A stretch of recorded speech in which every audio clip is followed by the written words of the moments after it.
میں جو ارشاد فرمایا رحمۃ للعالمین نبی صلی اللہ علیہ وسلم کے خلق کے بارے میں اور ان کی رحمت کے بارے میں، اس میں کوئی کسی قسم کے شک کی گنجائش نہیں، لیکن میں قرآن میں ایک سورہ شروع میں پاتا ہوں، اس میں بسم اللہ الرحمن الرحیم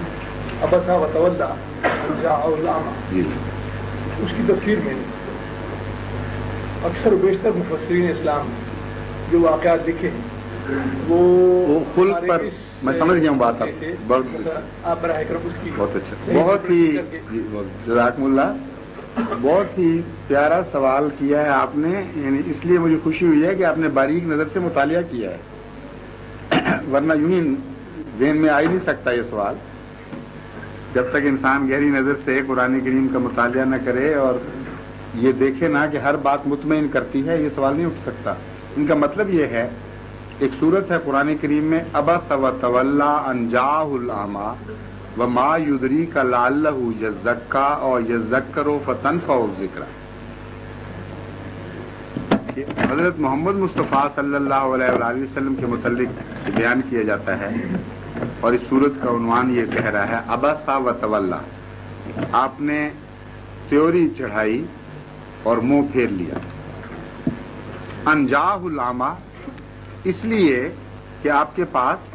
ایک اندھا آیا تھا، اور پھر مخاطب کرنا شروع کر دیا حضور صلی اللہ علیہ وآلہ وسلم کو، وما یدریک لعلہ یزکی اور یذکر فتنفعہ الذکری، کہ ہے تو اندھا اور بظاہر بے حقیقت سا انسان، لیکن تجھے کیسے معلوم ہو کہ یہ ہدایت کے زیادہ قریب ہے، اور قریب تھا کہ یہ آپ سے تزکیہ حاصل کرتا یا نصیحت حاصل کرتا۔ اور پھر فرماتا ہے کہ یہ کیسے آپ کو یقین ہوا کہ وہ جو دوسرا شخص ہے وہ پیٹ پھیر کر جانے والوں میں سے نہیں ہے جس کو مخاطب ہو رہے تھے، اور اس کی طرف آپ نے زیادہ توجہ دی۔ یہ مفسرین یہ لکھتے ہیں کہ نعوذ باللہ من ذالک، حضرت صلی اللہ علیہ وآلہ وسلم کی ایک اخلاقی کوتاہی کا ذکر ہے، اور اس وجہ سے خدا تعالیٰ نے گویا ڈانٹا کہ تم نے یہ کیا حرکت کی۔ ہمارے واقعہ یہ ہے کہ یہ بات درست نہیں، اخلاق کا کانسیپٹ بدل جاتا ہے معیار کے ساتھ ساتھ، جتنا بلند معیار ہو اخلاق کا اسی حد تک کوتاہی کی ڈیفینیشن اور ہو جاتی ہے، اور وہ چیز جو عام دنیا کے لحاظ سے ایک نہایت اعلیٰ خلق ہے، وہ ایک اعلیٰ وجود میں اگر ظاہر ہو تو اس نسبتی لحاظ سے وہ خلق نظر نہیں آتا، اور اللہ تعالیٰ حضرت صلی اللہ علیہ وآلہ وسلم کو خلق کے ایک ایسا اعلیٰ معیار پر دیکھنا چاہتا ہے جو ایبسولوٹ ہے، جو ان نسبتوں سے اونچا ہو جاتا ہے اور کسی حالت میں بھی ریلیٹیولی کوئی اس پر ریفلیکشن نہیں آ سکتی۔ یہ واقعہ فی ذات ہی بدخلقی کا واقعہ ہے ہی نہیں۔ میں اب آپ کو بتاتا ہوں یہ واقعہ کیا ہوا، تو دنیا کے کسی معیار سے آپ اس کو بدخلقی کہہ ہی نہیں سکتے۔ حضرت صلی اللہ علیہ وآلہ وسلم تبلیغ میں مصروف تھے، آپ کی خواہش تھی کہ وہ شخص جو ایک قوم کا سردار ہے، جس کے پیچھے ایک قبیلہ ہے، وہ آیا ہوا ہے اور وہ توجہ سے بات سنے اور ہدایت پا جائے، اس کے پیچھے ایک قوم آ جائے گی، ایک قوم کا سردار آیا ہوا تھا۔ اس وقت ایک اندھا آیا جس کو پتہ نہیں تھا کہ یہ کیا ہو رہا ہے، اس نے بار بار رسول کریم صلی اللہ علیہ وسلم کو ڈسٹرب کرنا شروع کیا۔ اب بدخلقی اگر عام حالات میں اس کو نرمی سے منہ سے بھی کہہ دیتے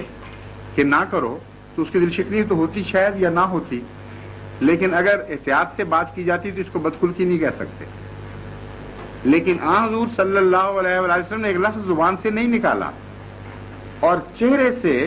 ہلکا سا اظہار کیا کہ میں اس بات سے تنگی محسوس کر رہا ہوں۔ دیکھنے والے نے وہ اظہار دیکھا اور اس کی دل شکنی نہیں ہوئی جو اندھا تھا۔ اس کو اس قدر ایگزیجریشن کے ساتھ اور مبالغے کے ساتھ مفسرین بیان کرتے ہیں بات کہ یوں لگتا ہے وہ نعوذ باللہ من ذالک حضور صلی اللہ علیہ وآلہ وسلم سے تو بدخلقی کی حرکت ہوئی تھی۔ بالکل غلط ہے کسی دنیا کے معیار سے، بلکہ اعلیٰ انسانی معیار کے لحاظ سے بھی اس میں کوئی بدخلقی نہیں، اور مقصد اونچا تھا۔ اس پر اللہ تعالیٰ نے آپ کو یہ بتایا کہ تو مجھے اتنا پیارا ہے کہ جو معیار میں تیرا دیکھنا چاہتا ہوں وہ اس سے بھی زیادہ بلند دیکھنا چاہتا ہوں، اور یہ اپنا مطمع نظر بناؤ آئندہ سے کہ اگر کوئی خواہش مند ہے تو اس کی طرف زیادہ توجہ کرو، اگر کوئی خواہش مند نہیں ہے تو وہ نسبتاً کم حقدار ہو توجہ کا۔ یہ ایک سبق دیا اور اس واقعہ سے استفادہ کر کے حضور صلی اللہ علیہ وآلہ وسلم کو متوجہ کر دیا کہ ہدایت وہ پایا کرتا ہے جو ہدایت کا خواہش مند ہوا کرتا ہے، اور جو ہدایت سے بھاگتا ہو آپ کو تو تمنا ہے کہ وہ ہدایت پا جائے، تمنا ہونا تو بالکل کی نہیں ہے، لیکن اللہ کی دلوں پر نظر ہے، وہ آپ کو یہ بات بتاتا ہے کہ جو لوگ بھاگتے ہوں وہ نہیں پایا کرتے، جو خواہش مند ہوں وہ زیادہ پایا کرتے ہیں، اس لیے آپ ان کی طرف زیادہ توجہ دیا کریں۔ اس واقعہ میں مجھے تو کوئی بدخلقی نظر نہیں آتی ایسی جو نعوذ باللہ من ذالک جس میں ڈانٹ کا پہلو ہو۔ یہ تو ایک نہایت ہی لطیف پیرائے میں حضور کے حسن خلق کا اظہار بھی کر دیا اور بلند تر مقامات کی طرف آپ کو لے جانے کے لیے ایک ایسا خدا تعالیٰ نے ایسی نصیحت فرما دی جس پر عام طور پر بندوں کی نظر نہیں ہوتی۔